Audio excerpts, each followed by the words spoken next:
complete for 2023. Did not go at all as how I wanted it to go. A lot of that is just my fault. Waited way too long. That windstorm we had the other day, inexperience with the combine. But you know what? I planted it, I watched it grow, I killed the grass in it, and I put some seed in the hopper of a combine. So that's a lot further along than we were 3 years ago. Still a lot to learn. The combine acted up with the feeder house today. I don't know what's going on there. The first round and a half, it did fine. Then it was wanting to start plugging up with the feeder house, not because it was wet or green material or anything. It just was not pushing it in. I don't know if the feeder beater fingers are not working right or what, but I could make it about half a round, and then it would start plugging up down here.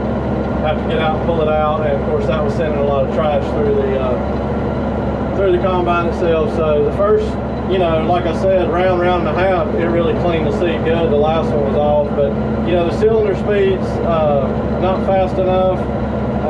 The header reel, I couldn't get it to move today. I don't know what the deal was with that, so I may not have it down far enough.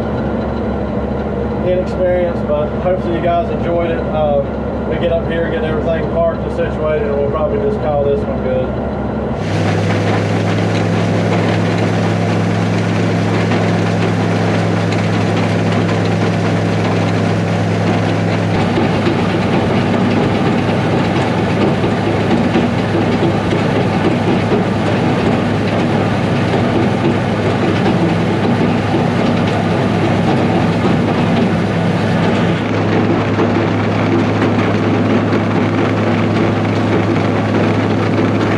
Well guys, we end up on the porch again.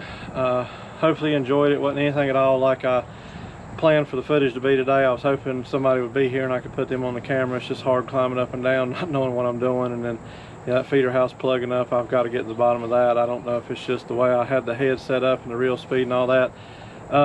Disclosure, that's a head for a F, and it's got a variable speed on the reel, but my combine doesn't have the hydraulics for it. Just realized that today. So I mean, I can move it up and down, but I can't slow it down because the variable speed takes another hydraulic line, which I don't have. So I've got to look into that and see what I need to do about that. But anyway, we got the head off of it.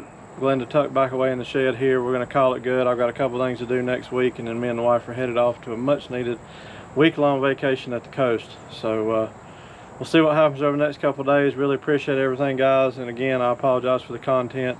Hopefully as we do some more field work, it'll get better as days go along. So if you're interested in any merchandise, I'll put the link in the description. Mad Moose Designs, IP Farms, hats, shirts, decals. And again, can't say thank you enough for all you guys following along the journey with me. So we'll see what happens over the next couple of days. Until then, thank you.